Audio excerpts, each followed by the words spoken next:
Hey all, it's Frankie here. I am going to critique / talk about Enola Holmes today. It is a new Netflix release that I actually kind of enjoyed, which is unusual because Netflix has been flopping recently. So, before we jump into the critique and, talking about the different aspects of Enola Holmes, I just want to say I have an Instagram account. Y'all are very welcome to follow me if you are in the mood. You want to see what's going on in my everyday life? Go check me out over there. I also have, started this YouTube thing, I guess. So if you want to look at some of my other videos, you're very welcome to subscribe and click that bell icon. Yeah, I know I have a slight malfunction. I also want to mention that in the background. Earlier today, this door of my dresser fell on me, and now my landlady won't return my texts about coming to fix it. So just adult problems. I love dealing with everyday little issues that just pop up into my life and create some drama. Anyway, just wanted to let you know that's what this is all about, and now you get to see the inside of my very disorganized, gross closet, so have fun with that. Let us talk about Enola Holmes. I do want to say, right off the bat, spoilers, obviously, I would put into the category of a movie that I enjoyed.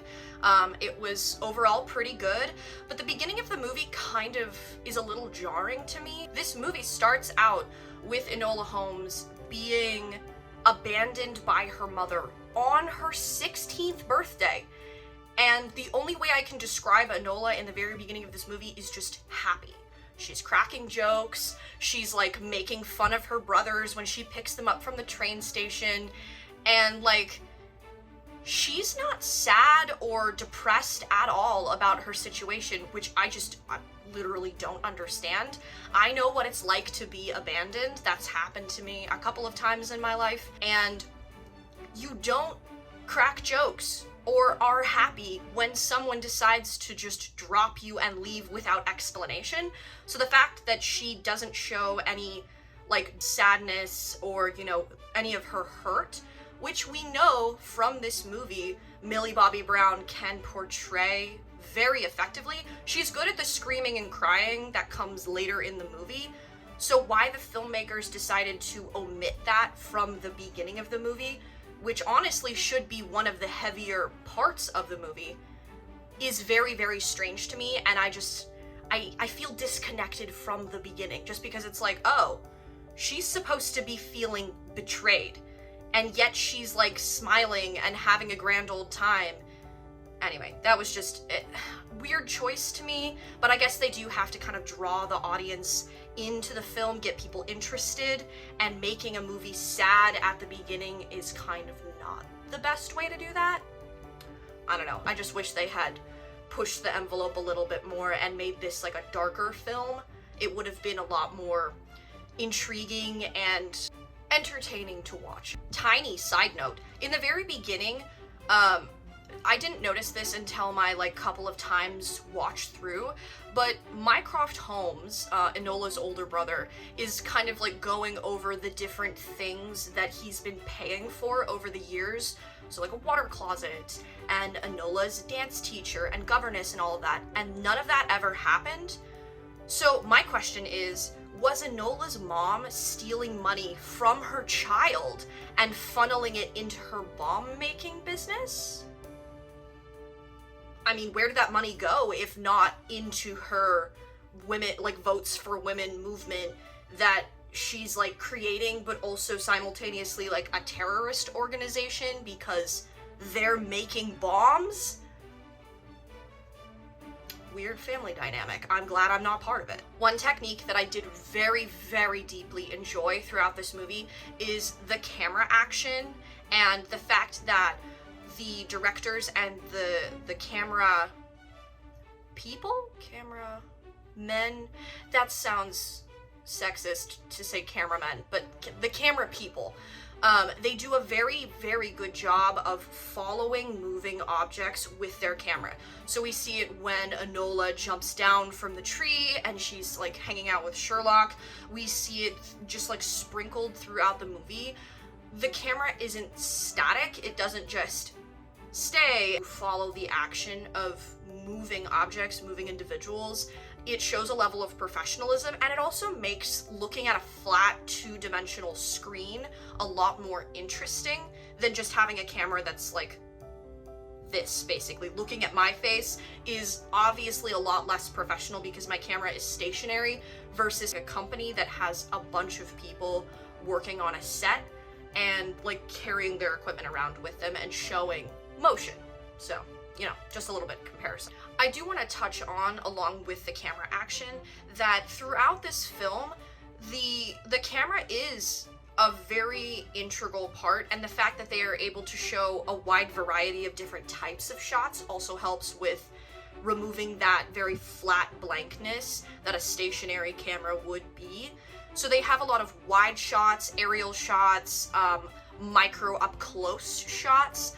There's one point when I think Sherlock even hits the camera with one of the billiard balls while they're playing pool. They have a lot of dimensionality in the variation of shots that they use within this film, and I really enjoy seeing that kind of range in basically the point of view of the camera, because then we get a wider picture of what the world of Enola Holmes looks like without them having to spell it out for us, and I think that really tied the whole film together nicely for me.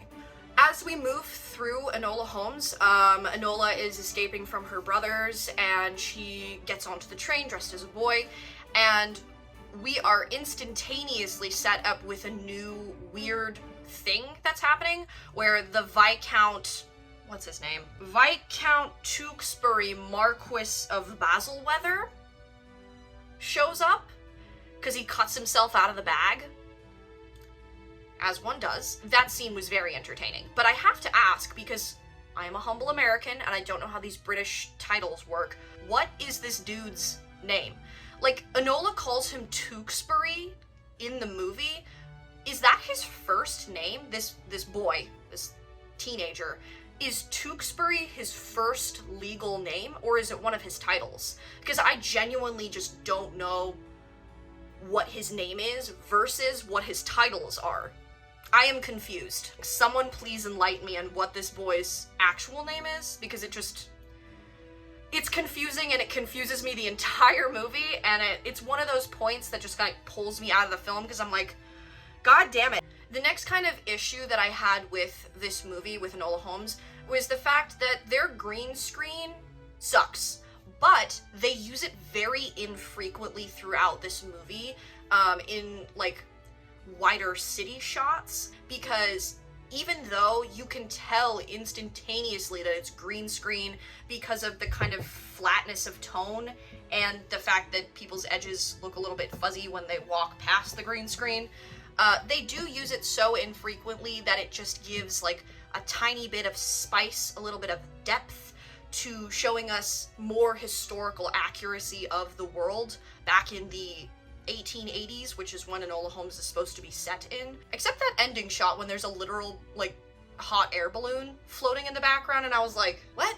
Why would you have a hot air balloon over London in the 1880s? That just seems slightly ridiculous to me. But I do have to say that even though their green screen effects are kind of lacking, the fact that they use it so infrequently, I'll give them a pass. It's okay, whatever.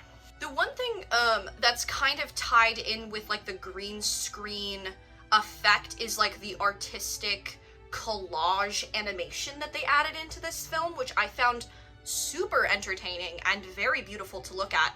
There are instances throughout Enola Holmes in which they have like collage animation style snippets that they just toss in to kind of flesh out a bigger picture of what's happening within a scene. So there's that moment when Enola is trying to do the corkscrew maneuver in the jujitsu, and she's trying to take down her old teacher for some reason. It shows us like a flipbook style animation of what the corkscrew move is supposed to look like, and that helped me a lot because I don't know jujitsu, and I had no idea what she was attempting to do and simultaneously failing to do when, you know, that moment happened in the movie a couple of times. So getting that little snippet of the flipbook animation was a nice way of understanding what was happening. This also happens when Enola is introducing her brother, Sherlock Holmes, and we get to see little snippets of him, like newspaper clippings of him in his cases working and like being his fabulous self. So it kind of amps up Sherlock Holmes in our eyes. The little artistic sprinkles of animation within this very live action film made it super enjoyable for me, because I'm an animation student and any animation thrown my way just like makes me happy. So kudos to the filmmakers for just putting a tiny bit of that into this film. This is something that bothered me. Okay, just gonna say it. The night scenes are too bright.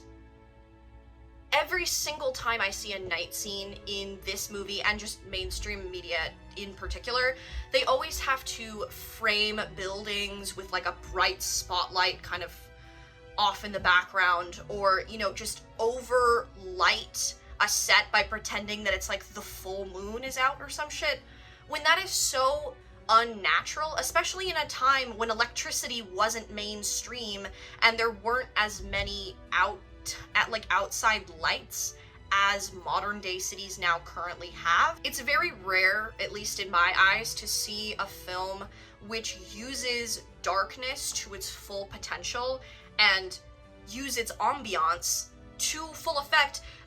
I wish that filmmakers would actually play with darkness and use it to its full effect to kind of like make the movie more dynamic, instead of just making it super bright and like washing out the darkness. Honestly, it's kind of boring to see a night scene that has like 4 different bright white lights in the background and you're just like, I don't want to see all the trees.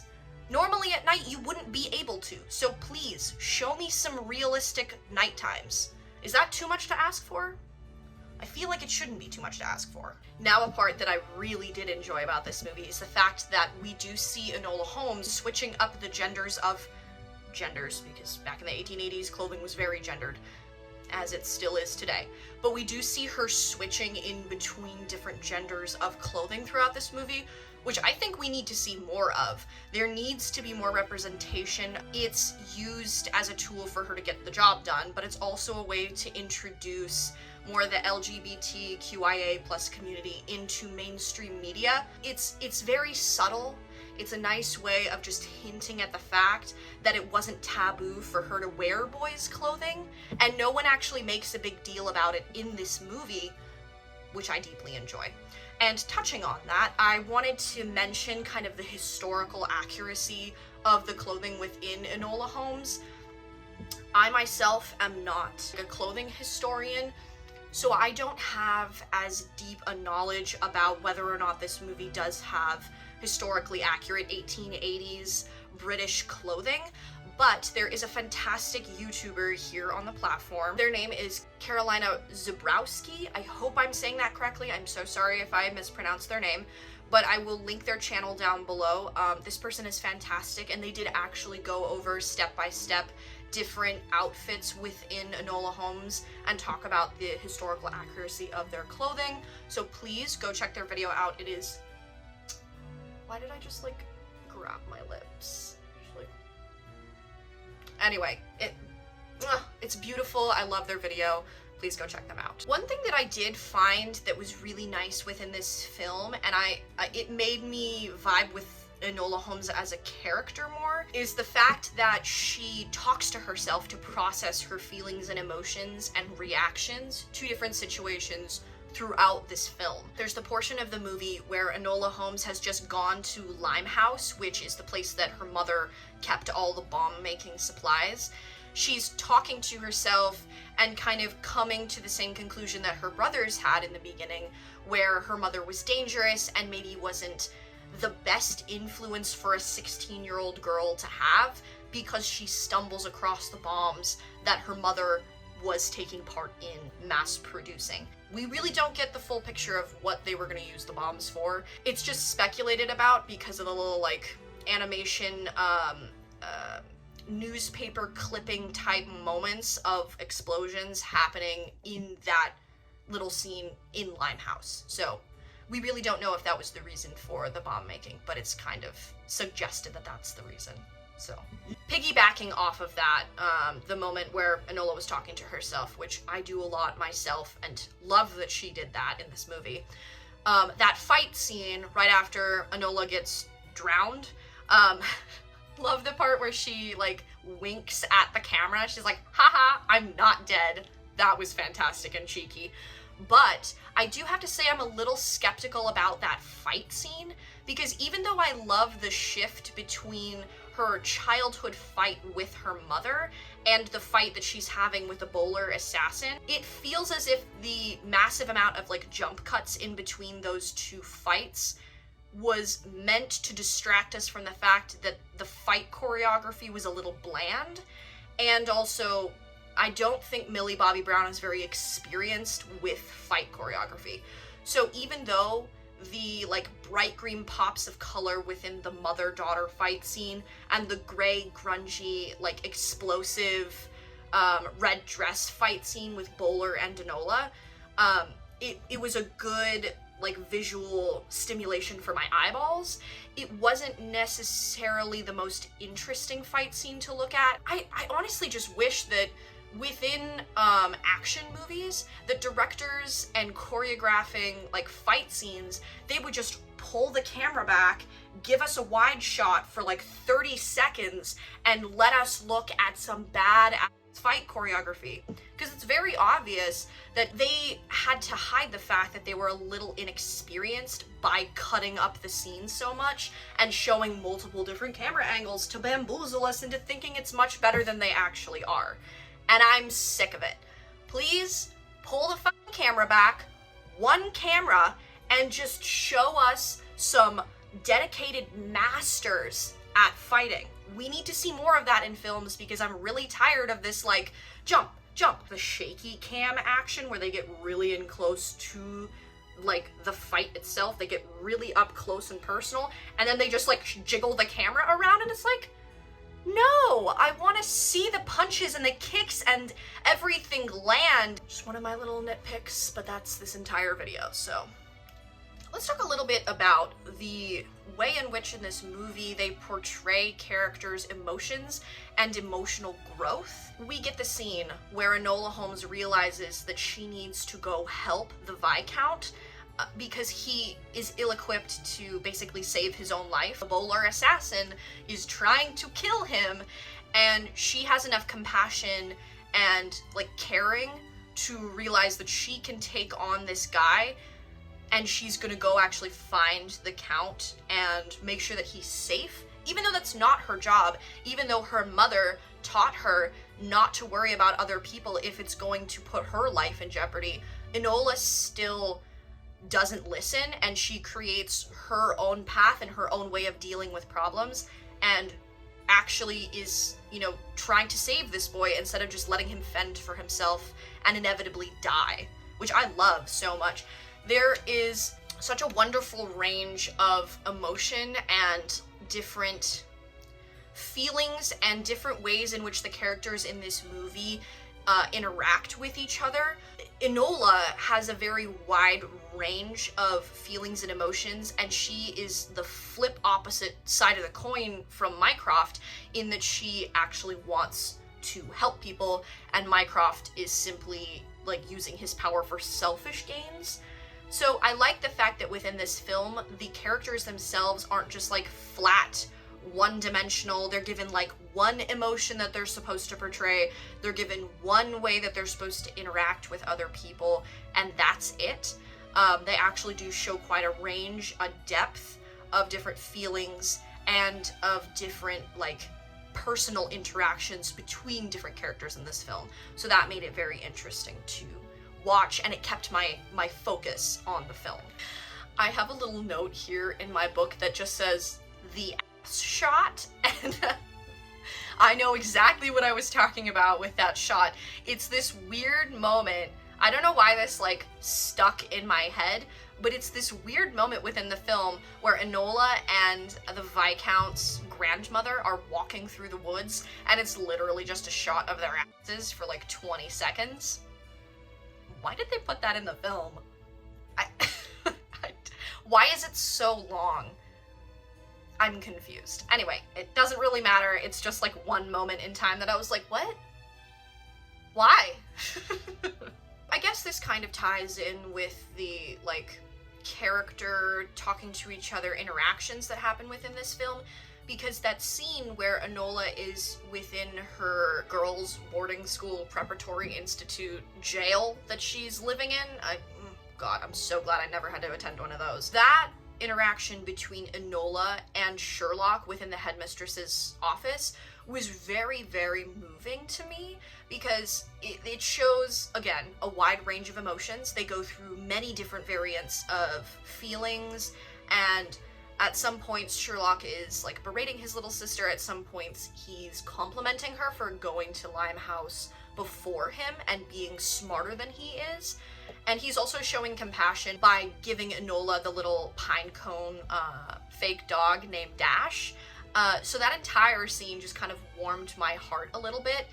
And it's also kind of helped within this scene to show the compassionate, warm side of their conversation with the simplicity of the music in this scene.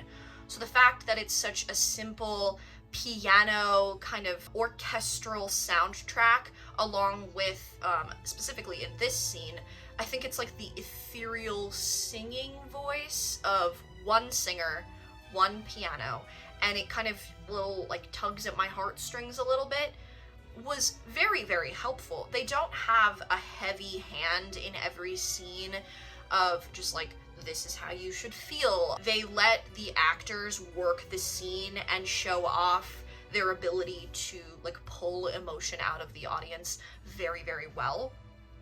I will say that some scenes within this movie do have like really high intensity scores, but of course that happens with every film, or I shouldn't say every film, with a big majority of films. Sometimes you need that push to be like, this is how we're supposed to be feeling about this moment within a film. But Enola Holmes does do a good job of like pulling back their score and letting the sounds of the natural world or the place in which people are interacting just like speak for themselves, which I really, really enjoyed. So yeah, kudos to the creator of the soundtrack for this film, because it's very good. It feels very like countryside orchestra, but that also works with the timing of this film because it's the 1880s. The fact that they stuck with such classic instruments helped kind of ground the movie in a time period. The fact that the sound comes into play at the very end is also super interesting to me. When Enola and the Count go back to his house looking for his parents, trying to undo the injustice of him attempting to be assassinated and trying to figure out who was in charge of that, and then figuring out that it's the grandmother. That was very entertaining, but I kind of had a little bit of an issue with the soundtrack in that scene specifically, because Enola gets whacked on the head very, very violently, and it does cut out the sounds of the bowler assassin attempting to strangle or garrote the Count. In that moment, we just hear the music of the orchestra and the music of the soundtrack. But I wish when we had been in those specific moments of Enola's perspective, they had cut the sound entirely. It would have made that moment in the movie a lot more eerie and dark and, life-threatening, because the Count is being choked in that moment.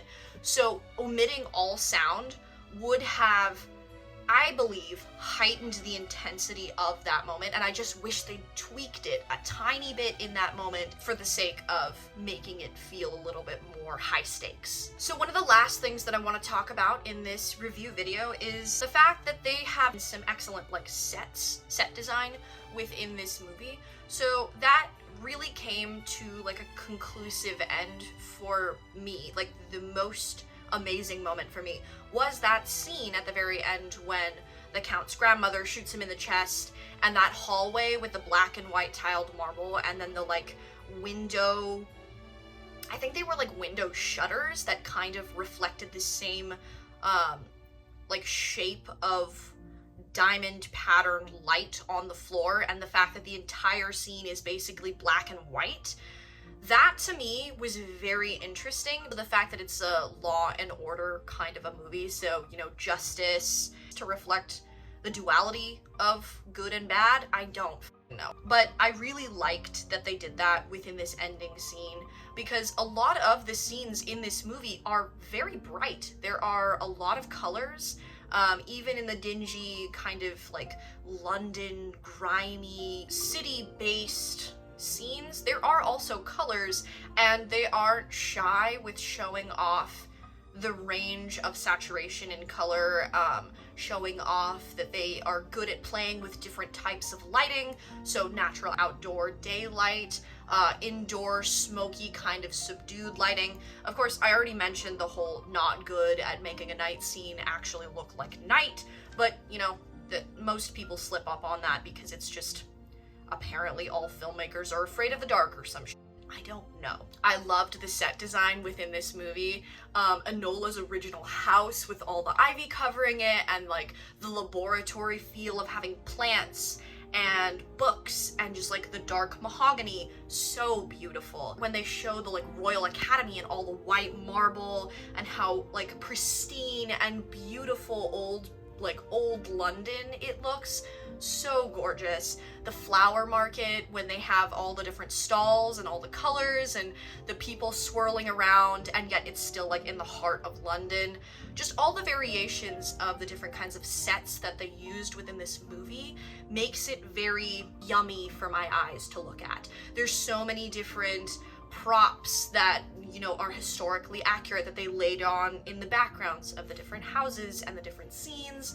There's the nature that is luscious and so incredibly beautiful. I just want to walk through that forest that the Count has his treehouse in because it was so beautiful.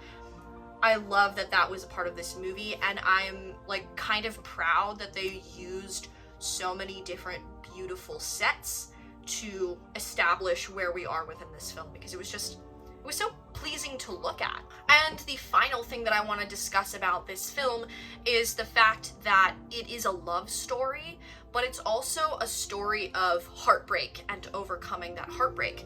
As I mentioned in the beginning, Enola doesn't show very much emotion about when her mother abandons her, and strangely enough, she also doesn't show very much emotion when her mother comes back into the picture at the end of the film, so I take some issue with that. That particular scene, though, when her mother's apologizing to her, and it's just still and silent, and Enola is standing there in her room and kind of like quietly crying, every single time I see that scene, I've watched this movie like 4 times, I cry. I cry at that scene, because when you are abandoned by someone, when you feel that like sadness and that betrayal, all you want to hear from them is an apology. All you want to hear is that they realize that they fucked up. And so that gets me. That gets me every fucking time. But I do love the fact that they were able to kind of tie up this movie in a neat package by bringing her mother back into the picture, even though they don't discuss how like toxic it is that her mother just decided to leave and not really tell her why. I understand that she wants to, you know, make Enola figure out her own path, but does that mean that you have to send your daughter on a wild goose chase across the country and you can't just like tell it to her face that you need to go away for your own protection and for hers? It feels too mind-gamey for me. It doesn't feel realistic in any way. So I wish that they had made it feel more like real life and not just like a Sherlock Holmes game. But then again, that's this entire movie, so what am I complaining about to begin with? Anyway, the just, you know, tying on to that, the love story between Enola and the Count is honestly so incredibly cute.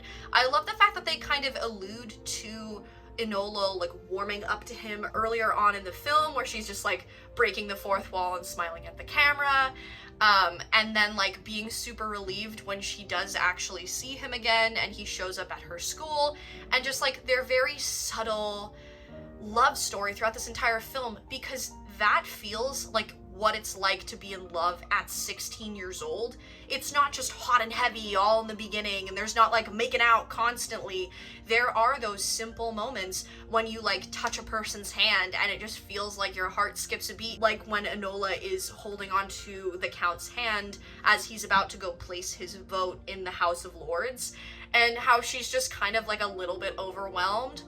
I love that so much because that's exactly what it felt like to fall in love for the first time when I was a teenager. That was beautiful, and yeah, it was subtle. It was nice and it was subtle, and they kind of allude to it throughout this entire film, which was very cute. I genuinely cannot wait to watch Millie Bobby Brown progress through her career and become much more successful in her acting career, because she's such an interesting actress to watch on screen. She's so good at portraying emotion. Every interaction that she has with individuals feels natural. It feels like she's just living her life, but in the 1880s in a Sherlock film. Like, it doesn't feel, apart from the, you know, little parts where she's not showing the abandonment issues of her and her mother, it doesn't feel robotic. It feels very natural and realistic, and as if she is just a teenager trying to figure out what the hell happened to her mom.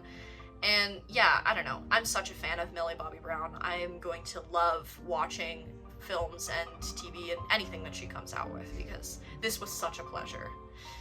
And that's basically all I have to say about Enola Holmes. I hope you liked this critique / me just talking about shit that I love.